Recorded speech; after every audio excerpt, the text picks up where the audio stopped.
जय श्री कृष्णा। ज्योतिष में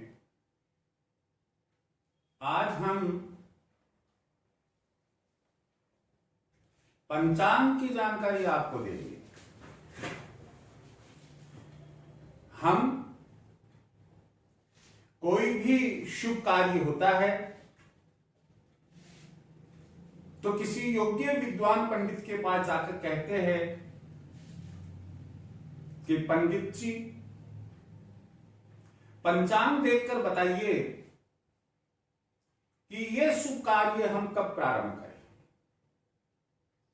कौन से दिन, कौन सी तिथि, कौन से महीने में हम प्रारंभ करें, ताकि अच्छे समय पर प्रारंभ होने पर उस कार्य में सफलता प्राप्त हो सके। लेकिन क्या कभी हमने सोचा कि आखिर ये पंचांग होता क्या है? कभी हमने विचार किया कि हमारे पास में भी पंचांग होना चाहिए, हमें भी पंचांग को देखने का ज्ञान होना चाहिए। हम अंग्रेजी तिथि बहुत अच्छी तरीके से देख लेते हैं, लेकिन अगर हमसे हिंदी की तिथि पूछी जाए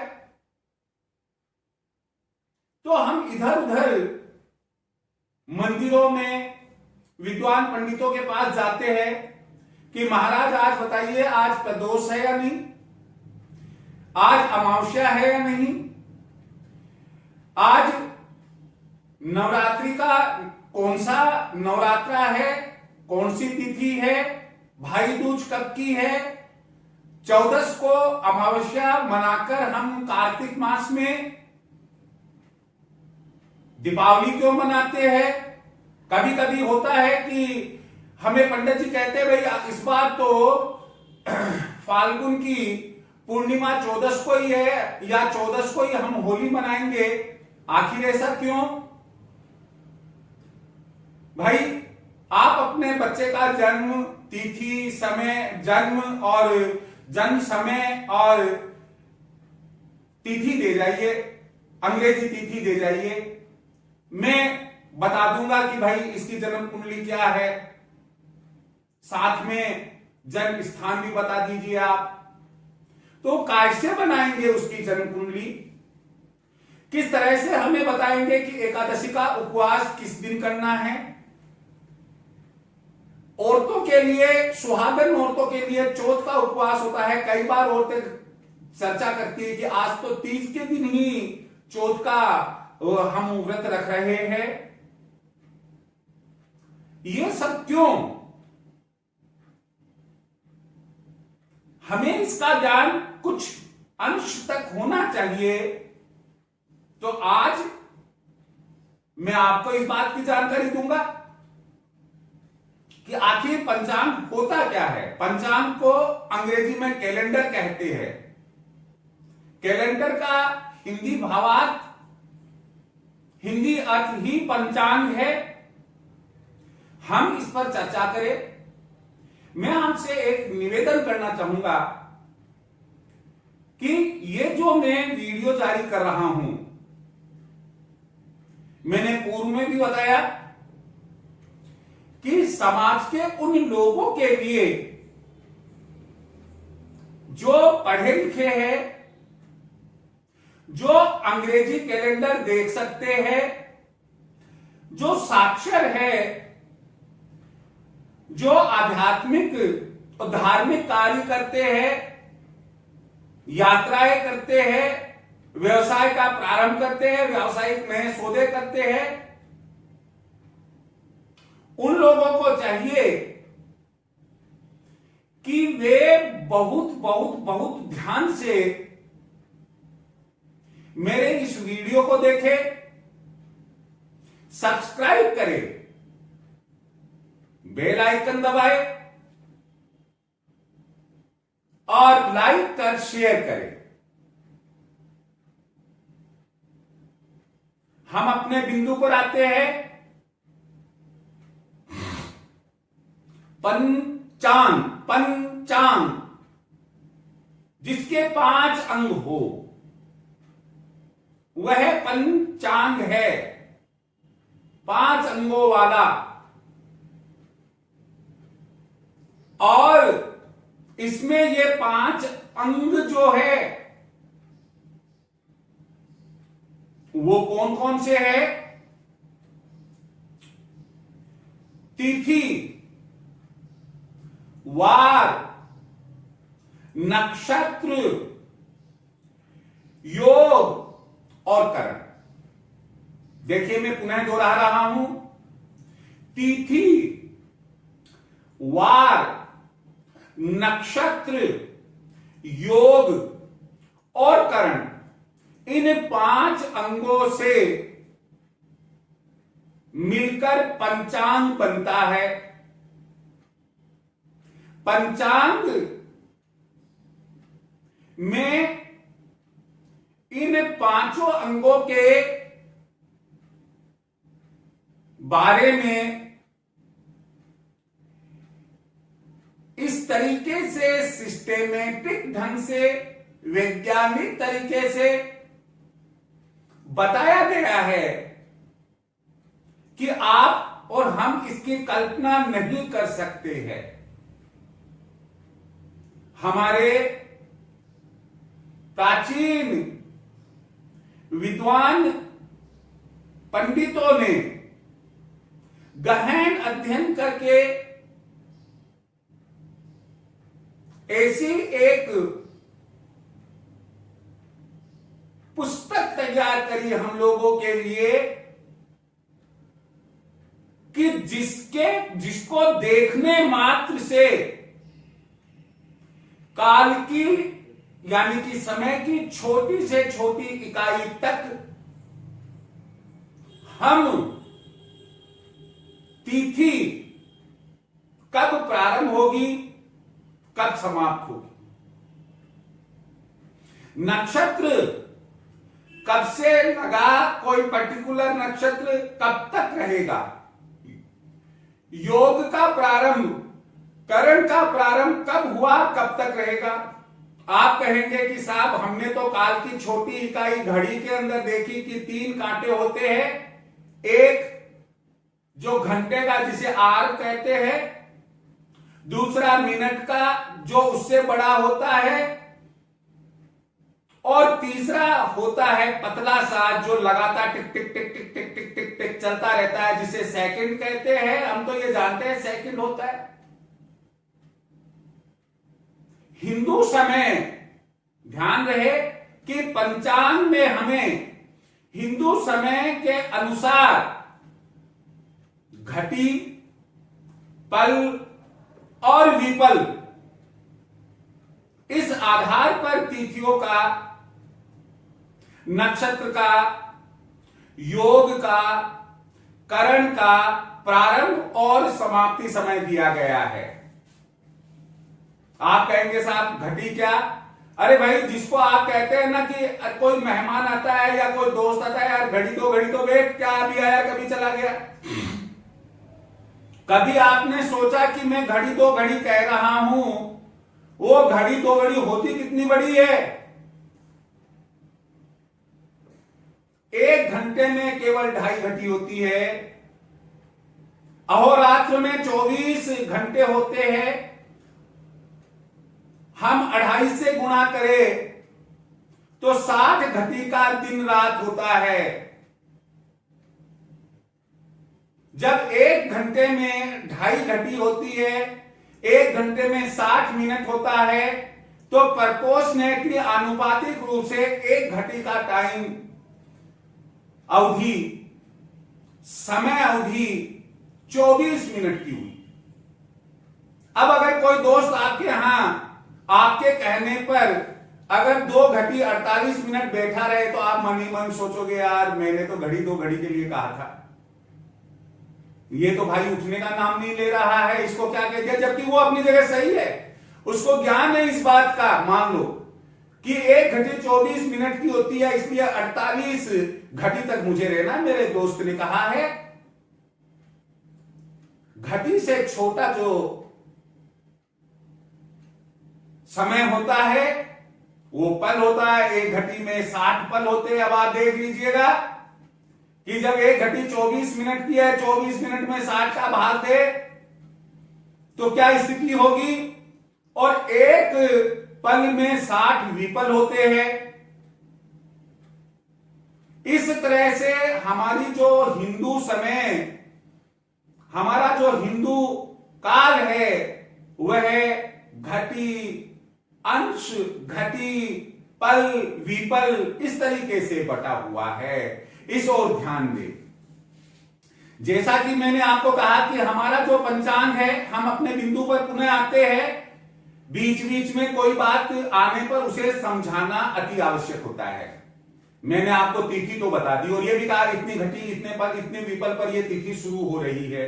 अब आपको घटी, पल, विपल का नॉलेज ही नहीं है तो वो तो अधूरा ज्ञान रह गया है आपके लिए। तो बीच में कोई विशेष वाक्यांश, कोई विशेष शब्द आने पर उसकी व्याख्या अति आवश्यक होती है। इसलिए मैंने आपको इसका विवरण दिया। जबकि हिंदू समय का हम हो सकता है कि एक अलग वीडियो जारी करें जिसमें कि हिंदू समय की जो इकाई है वह कितने कितने कितने भागों में बटी हुई है और सबसे बड़ी सबसे छोटी इकाई क्या है, इनकी जानकारी कभी हम समय आने पर आपको देंगे। यहां सबसे पहला जो अंग बताया आपको वो है तिथि। वैसे हिंदी का इसका पर्याय दिनांक भी बनता है और अंग्रेजी में इसे डेट भी कहते हैं, लेकिन पंचांग में हमें जो तिथि मिलती है वह एक विशेष अर्थ लिए हुए है। उसकी अपनी नेचर है, उसका अपना एक प्रकार है। वह किसी स्टैंडर्ड से जो हम कह दे कि भाई कि आज रात को 12 बजे से कल रात को 12 बजे तक अमुक दिनांक रहेगी, ऐसे बंधी हुई नहीं है। हमारी तिथि प्रकृति के नियंत्रण में है। आप कहेंगे कि प्रकृति, क्योंकि चंद्रमा, सूर्य ये सब प्रकृति के ही तो अंग है। चंद्रमा की कलाओं से हमारी तिथि बंधी हुई है, नियंत्रित है। हमारे शास्त्रों में उल्लेख है कि चंद्रमा की 16 कलाएं होती है। हर कला की एक तिथि होती है। इसका मतलब कि हम तिथि का ज्ञान चंद्रमा की कलाओं से ही लेंगे।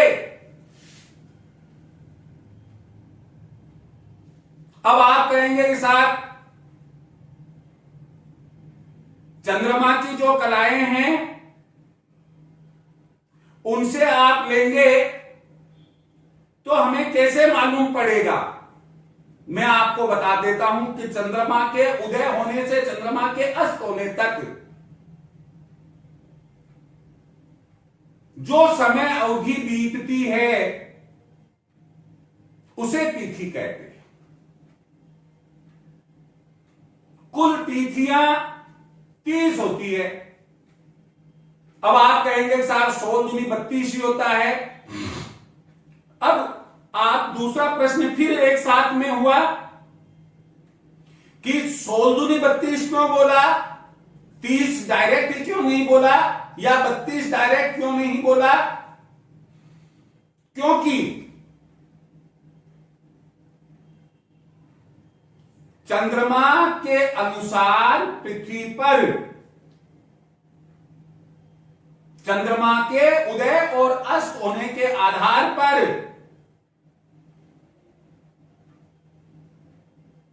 दो पक्ष एक मास के लिए है। हिंदू मास के दो पक्ष बताए गए हैं। एक शुक्ल पक्ष जो 15 दिन का होता है, और दूसरा कृष्ण पक्ष। कुछ जगहों पर गांव में शुक्ल पक्ष को सुदी और कृष्ण पक्ष को बुधी बोलते हैं। यहां स्पष्ट कर दूं, 1 से 14 तक की जो तिथियां है वो चाहे शुक्ल पक्ष हो चाहे कृष्ण पक्ष हो, एक जैसी होती है उनके नाम। लेकिन शुक्ल पक्ष की जो 15वीं तिथि है उसको हम पूर्णिमा कहते हैं, पूर्ण चंद्रमा की रात। जब सूर्य और चंद्रमा 180 डिग्री पर रहते हैं, संध्या समय जब हम अपने घर से देखते हैं सूर्य चंद्रमा के उदय होने पर, तो हमें एकदम गोल मटोल पूरब दिशा के अंदर चंद्रमा दिखाई देता है। हम कहते हैं आनंद आ गया, पूर्ण चंद्रमा दिखाई दे रहा है। और जब चंद्रमा और सूर्य की स्थिति 0 डिग्री पर होती है, उस रोज एकदम अंधेरी रात होती है, इसे हम अमावस्या कहते हैं। पूरी रात चंद्रमा दिखाई नहीं देता है, अमावस्या, अंधेरी रात, पूर्ण अंधेरी रात अमावस्या कहलाती है। तो 15वीं तिथि शुक्ल पक्ष की पूर्णिमा और कृष्ण पक्ष की अमावस्या होने से 15 दिन का शुक्ल पक्ष और 15 दिन का कृष्ण पक्ष हुआ। और हर तिथि का नाम जो 1 से 14 तक है, प्रतिपदा, द्वितीया, तीज, चौथ, पंचमी गांव के हिसाब से, छठ, और इस तरीके से चतुर्दशी यानी कि 14 और पूर्णिमा शुक्ल के पक्ष के लिए। और वही प्रतिपदा एकम से शुरू होता है और 14 तक तो वही तिथि का नाम रहता है, और उसके बाद में कृष्ण पक्ष की जो 15वीं तिथि होती है उसे हम अमावस्या कहते हैं। कुछ जगहों पर जो हिंदू मास है पूर्णिमांत माना जाता है, और कुछ स्थानों पर इसके महत्व के आधार पर अमावस्यांत माना जाता है। यही वजह है कि जब आप कभी अपना सॉफ्टवेयर चलाते हैं और शुरू में जो सेटिंग करते हैं, उस सेटिंग में आपसे पूछा जाता है कि आप पूर्णिमा को समाप्त होने वाला मास लेना चाहते हैं, पूर्णिमांत लेना चाहते हैं, या अमावस्यांत लेना चाहते हैं। तो इस तरह से ये बात रही। अब इसके बाद में हम आते हैं कि तिथि को क्या कुछ प्रकारों में बांटा गया है, अच्छी बुरी, कैसे भी। जैसे हिंदी में हम पढ़ते हैं कि संज्ञा इतने प्रकार की होती है। अभी हमने कहा कि पक्ष 2 प्रकार के होते हैं, शुक्ल पक्ष और कृष्ण पक्ष। तो यहां पर हम ध्यान दें कि तिथियों को भी 5 भागों में बांटा गया है। कौन कौन सी तिथियां हैं उनको नाम दिए गए हैं। अगर घर में 5 बच्चे हो तो पहचान के लिए उनके अलग अलग नाम देने जरूरी है। चाहे हम उनका नाम राम, श्याम, मोहन, सोहन, XYZ ABC कुछ भी रखे, लेकिन उनकी अलग पहचान के लिए कि हम जब आवाज लगाए तो वो पर्टिकुलर बच्चा ही हमारे पास में आए, नाम देना जरूरी होता है। यहां पर इन तिथियों के नाम क्रम से है नंदा। पहली प्रकार की जो तिथि आती है नंदा। दूसरे प्रकार की तिथि जो आती है भद्रा। तीसरे प्रकार की जो तिथि आती है जया। चौथे प्रकार की जो तिथि आती है रिक्ता। और 5वें प्रकार की जो तिथि आती है पूर्णा। आप कहेंगे कि साहब आपने ये जो नाम दिए हैं वो कौन कौन सी तिथियां है जो जिनका समावेश इनमें होता है, क्योंकि बहुत जरूरी जानना है इनको। तो ध्यान दीजिए, अगर इनको अच्छे से समझना चाहते हैं तो ऊपर से नीचे गिनती लिख दीजिए। पहले लिखिए नंदा, फिर भद्रा, फिर जया, फिर रिक्ता और फिर पूर्णा। उसके बाद राइट हैंड साइड में उनके नाम के सामने ऊपर से नीचे एकम, दूस, ती, चौथ, पांच है। तो 5 तो संख्या आई वो पूर्णा के लिए, 4 रिक्ता के लिए, 3 जया के लिए, 2 भद्रा के लिए और 1 नंदा के लिए। फिर 1 में 5 जोड़ो, 6, 7, 8, 9, 10। छठ, 7, 8 है, 9वीं, 10वीं क्रम से ये आ गए। 10 के बाद के अंदर फिर अब ऊपर आपने देखा एकम छठ आई, लेकिन नीचे से खत्म जो समाप्त हुआ वो 10 पर समाप्त हुआ, तो वो 10वीं को आप ऊपर बाद में एकादश से शुरू करेंगे। तो 1, 6, 11, तो 11, 12, 13, 14 और 15वीं तिथि। इस तरह से और वैसे अगर 1, 2, 3, 4, 5 आपने याद कर लिया है तो आप कह सकते हैं कि नंदा तिथि एकम को रहती है, छठ को रहती है, एकादश को रहती है। भद्रा तिथि दूज को रहती है, सप्तमी को रहती है और द्वादशा को रहती है। जया तिथि तीज को रहती है, अष्टमी को रहती है, तेरस को रहती है। रिक्ता तिथि चौथ को रहती है, 9वीं को रहती है, 14 को रहती है। और पूर्णा तिथि पंचमी को, 10वीं को और 15वीं तिथि जो अमावस्या या पूर्णिमा है वहां उस तक रहती है। अब यहां पर सवाल है कि क्या इन तिथियों से हम कुछ अच्छी बात और ग्रहण कर सकते हैं? तो मैं आपको एक बात बता दूं कि हां, तिथि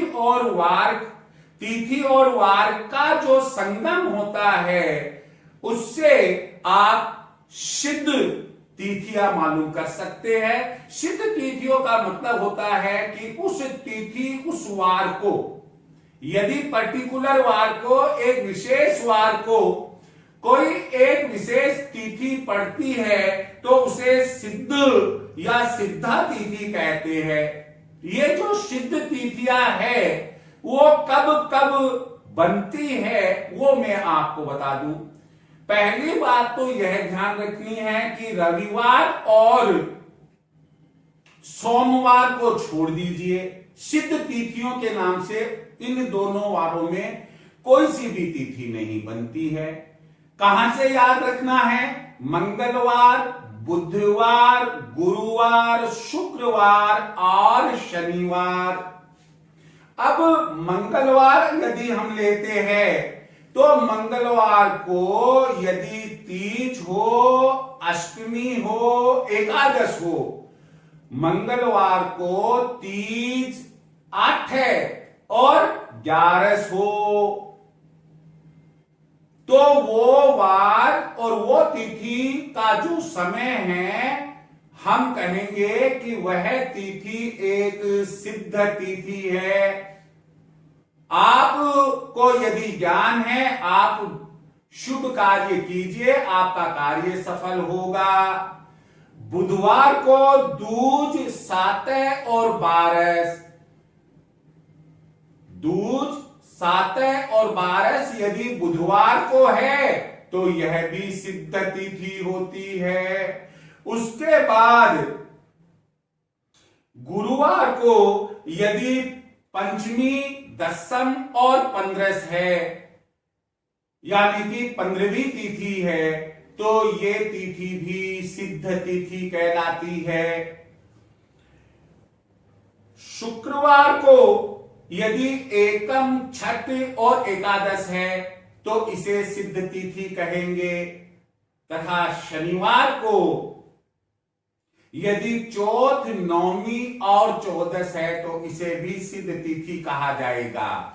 यहां हमसे एक छोटी सी आ, जो 32 दांतों के बीच छुपी हुई सुरक्षित जीव है, उस जिह्वा से एक मामूली से हल्की सी मंगलवार वाली गलती हो गई कि मंगलवार को जो तीसरी तिथि है तेरस के स्थान पर हम एकादश बोल गए। तो आपको ध्यान रखना है कि 5-5 के अंतर पर यह तिथियां दी हुई है। तो मंगलवार को तीज के बाद में 5 जोड़ने पर 8 आता है और 8 के में 5 जोड़ने पर 13 बनता है। तो तेरस तिथि मंगलवार एक सिद्ध तिथि होती है। इसके लिए मैं क्षमा चाहूंगा, उस समय बोलने में एकादश आ गया। एकादश के स्थान पर मंगलवार को तेरस होने पर सिद्ध तिथि बनती है। आप ध्यान रखिएगा कि हर पंचांग में पहला जो अंग है वह तिथि का दिया हुआ है। आप जिस भी प्रांत में रहते हैं, जो भी पंचांग आप देखते हैं, हिंदू पंचांग में आपको पहला पंचांग का अंग तिथि ही मिलेगा और तिथि के सामने जो समय अवधि दी हुई है वह समय अवधि ध्यान रखिएगा कि वह समय अवधि उस तिथि का समाप्ति काल बता रही है। अब आप एक महत्वपूर्ण बात को ध्यान में जरूर रखिएगा और वह यह है कि सूर्य उदय के समय जो तिथि सूर्य उदय को देखती है, जो तिथि सूर्य उदय को देखती है, उस दिन या वह दिन उस तिथि का ही कहलाता है। चाहे तिथि समाप्ति काल या समाप्ति अवधि कुछ पल या विपल के लिए ही सूर्य उदय को क्यों ना देख रही हो, 5 पल के लिए, सूर्य उदय के बाद 5 पल भी अगर कोई तिथि किसी दिन रही है तो उस दिन की तिथि वही कहलाएगी। और ये तिथि के बाद अगली जो तिथि होगी वह अगले दिन का सूर्य उदय देखेगी। इस तरह से जैसे आज 14 है और वो 1 घटी 5 पल 25 विपल की है तो वह दिन 14 का ही कहलाएगा। ये तो हुआ कि भाई सूर्य उदय के संबंध समय तिथि जो सूर्य उदय को देखती है, चाहे वह कम से कम कितने भी समय के लिए क्यों ना रही हो,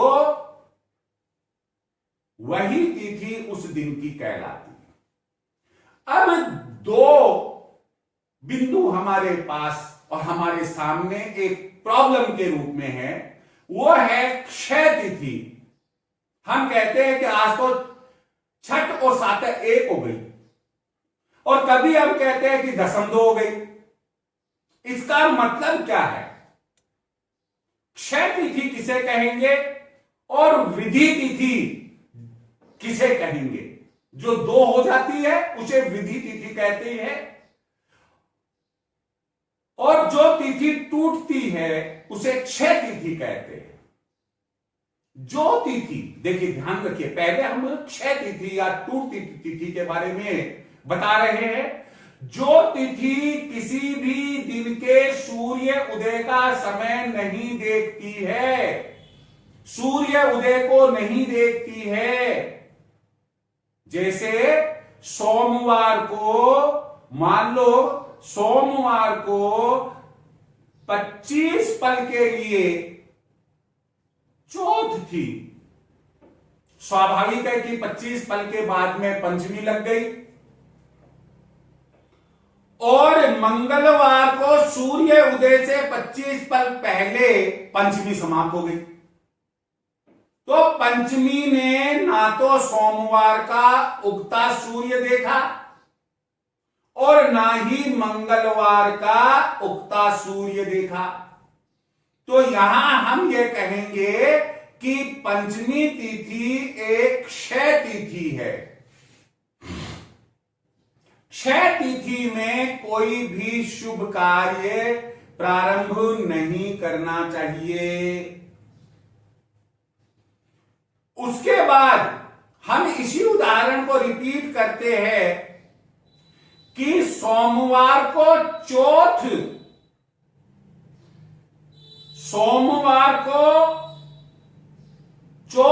उदय होता सूर्य देख रही है। सूर्य उदय होने के 25 पल पहले लगी थी चौथ, और मंगलवार का सूर्य उदय होने के 25 पल बाद समाप्त हो रही है। तो चौथ ने 2 दिन का उगता सूरज देखा, उदय होता सूरज देखा, एक सोमवार का और दूसरा मंगलवार का। तो सोमवार को भी चौथ है और मंगलवार को भी चौथ है। तो हमें यह सुनने को मिलता है कि भाई एक तिथि बढ़ गई। सबसे बड़ा महत्व इनका, जैसे श्राद्ध टूटना अच्छा नहीं माना जाता, श्राद्ध बढ़ना अच्छा नहीं माना जाता है, और श्राद्ध का टूटना अच्छा माना जाता है, जैसा कि सुनने में आता है अपन लोगों के। इसी प्रकार से नवरात्रों के भी बढ़ने और घटने की जानकारी हमें मिलती है। यह सब इसके पीछे जो लॉजिक है, तिथि का टूटना या तिथि का बढ़ना होता है। मैं आपको एक जानकारी और देना चाहूंगा कि जो देव कार्य है वो प्रातःकालीन तिथि के अनुसार चलते हैं, और संध्या समय पितृ कार्य, जो संध्या समय तिथि होती है वो पितृ कार्यों की होती है। जैसे 14 किसी दिन में 2 बजकर कुछ मिनट पर या सुबह 10 बजकर कुछ मिनट पर समाप्त हो रही है, उसके बाद में अमावस्या लग रही है, तो अस्त होता सूर्य अमावस्या देख रही है।